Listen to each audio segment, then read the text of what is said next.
this week's episode. Bed platform. But why is it not sideways? Why does it take up so much space in the van? Good question. Let me explain.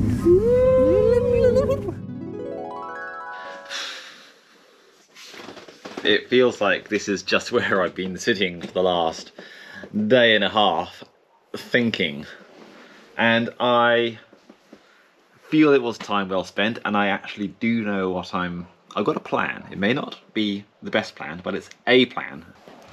How is this van interior actually going to work? The problem is there's so many interactions between absolutely everything. Everything links to something else in a way. Everything's very complicated and compact, and nothing's straight lines. It makes construction very difficult, and when everything is interacting with everything else, it makes it very difficult to work out the best way to do it. And then there's considerations about insulation, squeaks and thermal bridging and all that kind of stuff. There isn't one right way of doing something. There are many acceptable ways. This, I hope, is going to be one of the many acceptable ways of doing a van conversion. And for me, the key is to separate out some of the interactions between things. As you'll see as this build progresses, there's going to be overhead cabinets, hopefully, running the length of most of the van on both sides. The change, or the sort of decision that I've made, is that the way that the overhead cabinets are going to be mounted and all the wall sheeting, etc., is going to be completely independent. So the overhead cabinets are one problem. The wall sheeting and the bed frame, which is attaching around here, is a separate problem, and they do not interact in any way at all. The overhead cabinets start on this surface. Everything to do with everything below the overhead cabinets is always going to finish on this surface. So now, as I do all of the van build, I can worry about this section separately, which I think is very helpful, because I was trying to hold too much in my brain and it wasn't working. That does mean there's a little bit of a compromise, because now wall sheeting is going to go to here, overheads is going to go to here, there's going to be a little gap here. I'm just going to deal with that. There will be ways of dealing with that. Oh, moisture, oh, condensation, whatever. There will be ways of dealing with this. This is not the end of the world. But for me, this is a nice way of separating out the van build into chunks which are manageable. I did start making some templates. This is a template for the bed platform. I then measured up what I think the template should be from first principles, which is all this whiteboard, and the measurements are close. So I know my measurements will be more accurate than the template, so I'm now going to go with, because the template was only rough, that was just to get something in my head, or something out of my head into reality, so I could actually see the interactions between that and everything else. Which brings me onto the bed design. Most campervan builds we've seen have the bed facing sideways across the van. This is the most space efficient option. However, I am not of optimal van dimensions. In fact, my feet hang out of the end of a normal double bed. Our lengthways bed accommodates my feet and allows for extra overhead storage to run down both sides of the van, which wouldn't be possible otherwise, as we'd be constantly banging our heads on it. Anyway, here is how I built our lengthways bed platform. Better explain what we're doing. Hello. We are putting up the side rails which are going to support the bed platform. Not for the final time, but this is like the first of trying to get the fit correct, because we want them in the right place. So I'm using some pre-existing holes. There's an existing hole here for like tie down straps. So to mark where that lives in relation to everything else, I got these transfer punch screws, which are basically a sharp point that you thread into existing holes, and then you can line up bits of stuff that you want to screw into those holes, and you can the sharp point leaves a mark on the material, and it's then easy to know where to drill. And then with a sling to support one end of the board, my lovely threaded existing hole in the van, stick the board through the sling,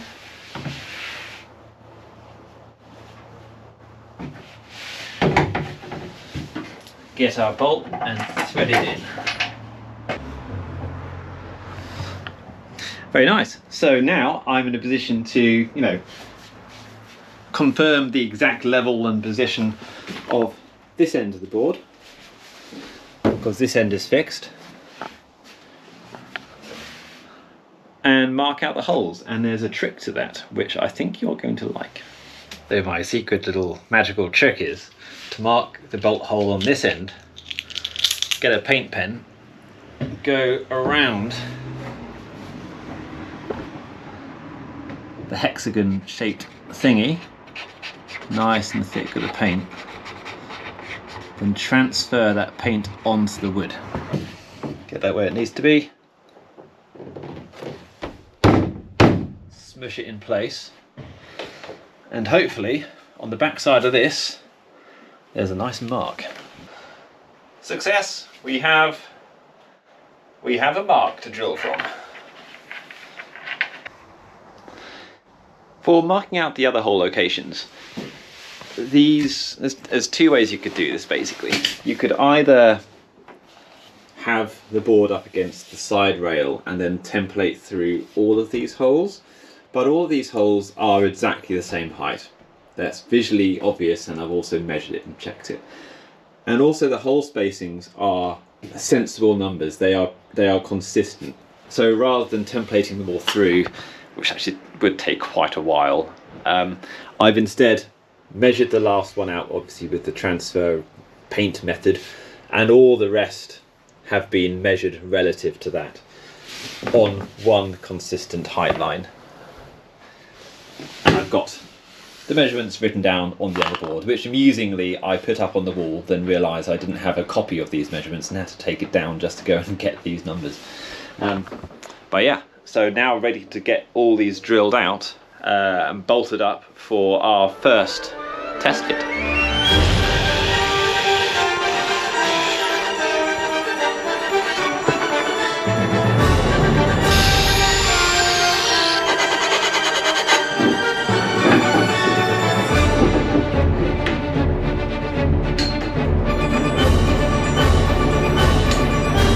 This is looking quite promising. Before the rails are in, there's going to be one more rail right at the back, but it's actually going to be right at the end of this board, and rather than being set through, it's going to have some, like a support here to hold it. That's just to get the support as close to the back of this plywood as possible, because the further I get this towards the back of the plywood, the more the bed can extend into the sort of area of the doors. I have already added some extra supports at the top here to stop this plate from wiggling around. This is some 18mm hardwood ply here. I am going to have to add a bit more further down, so here it's not going to be strong enough. I want something else, so I'm going to think of some way of adding a support tying into these side rails. So that's my next bit. Work out a way of supporting this. Make some kind of pocket with an extra bit of plywood glued on for the last rail to bolt onto. Give it a coat of paint, which sounds completely crazy, actually painting something. And then we got a functional bed platform. It's going to be good. No more having to sleep on the floor. Here's a little trick to get a chamfer on a hole you can't get to otherwise.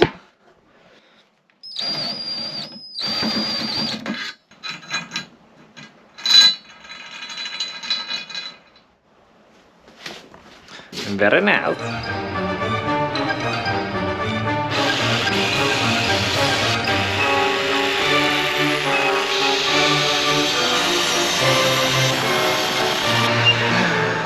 Yeah, I'm pretty sure you're not supposed to use drop saws like that.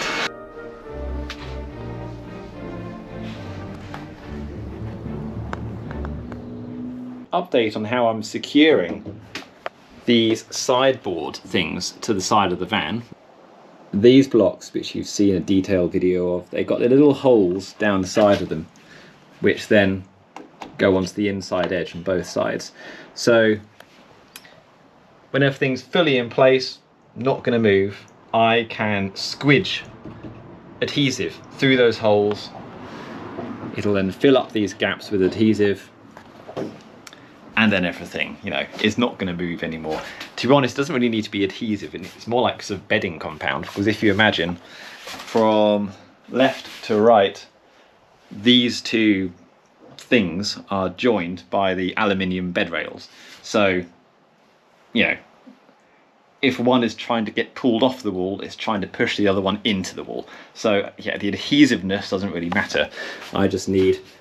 I couldn't think of a way to, you know, cut this exactly, so I thought, well, the easiest thing to do, don't try cutting it exactly, cut it roughly, squidge some bedding compound, adhesive, whatever, in there, and then that'll make up the gap and it will be lovely.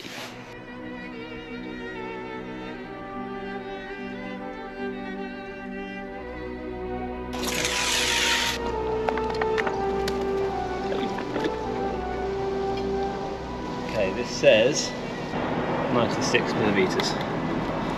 If I lie on it, I really want this to be below 5mm deflection.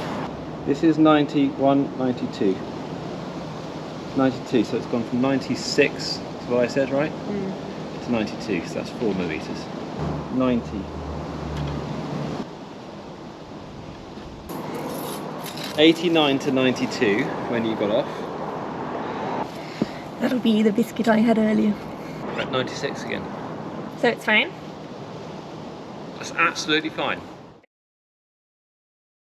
After some deliberation, I've decided, yeah, these beams, they look too thin, and they are too thin. They just deflect a little bit too much when you put your weight on them. So I'm going to upgrade these beams. They haven't arrived yet, but it's basically a sort of plug and play replacement. Once I get some taller beams, I'll just remove the plywood bed platform, slot those newer beams in place, and then it's all good. We've just lost a couple of centimetres of headroom above the bed, but it'd be good to try out the bed platform with these current beams so that we know how much we are going to lose, because I've got two choices. This is a 38mm beam.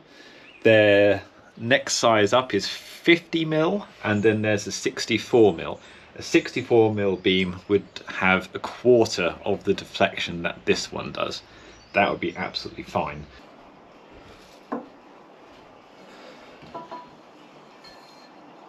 Note the slot, very important slot.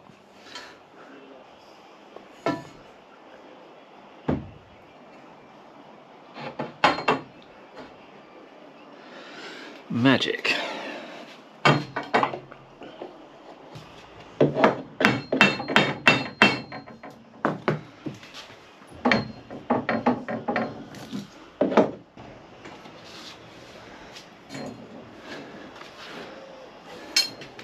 Okay.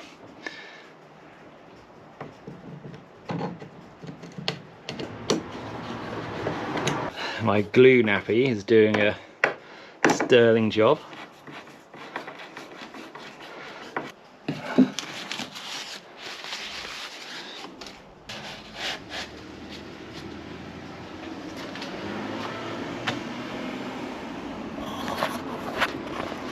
Ta-da! Bed platform build continues in episode 13. But for now, an update on the bike slider thing, because it broke.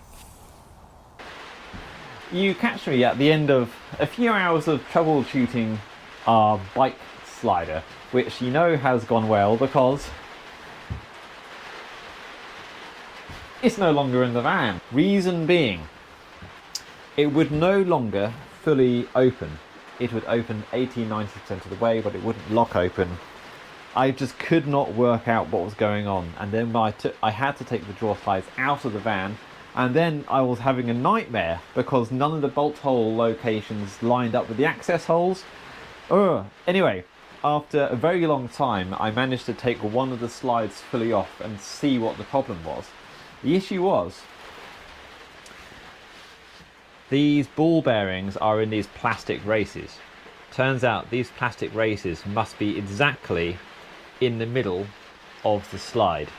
So the distance between here and its end stop and here and its end stop there, they must be identical. If they're not identical, it means that the drawer isn't going to fully open or close. Now I don't know how it happened, but on both drawer slides, the big outer ball bearing race had drifted off from where it should be, and it would no longer fully open. I did find a relatively easy fix for it. Apparently you're supposed to be able to just like slam the drawer closed or shut and it should sort itself out. Didn't seem to work for me. What did work though is the following. It's possible to measure the position of this ball bearing race in situ with everything clamped together, and I then measured how far, which way it needed to go, and it was possible with an Allen key to go inside the slot and a soft hammer to tap this and push the ball bearings back to where they need to live, and then the drawer slides work fine, they open fine, open fully, everything's good. How to stop from happening in the future? I'm not sure. I don't know what happened in the first place. I have, however, heard that the thing to do is not partially open the drawer, always fully open it, because that tends to knock the ball bearing races to where they need to live. But worst case is, if we find out that the ball bearing races do mess up, at least we know how to sort it in the van without taking the whole thing off.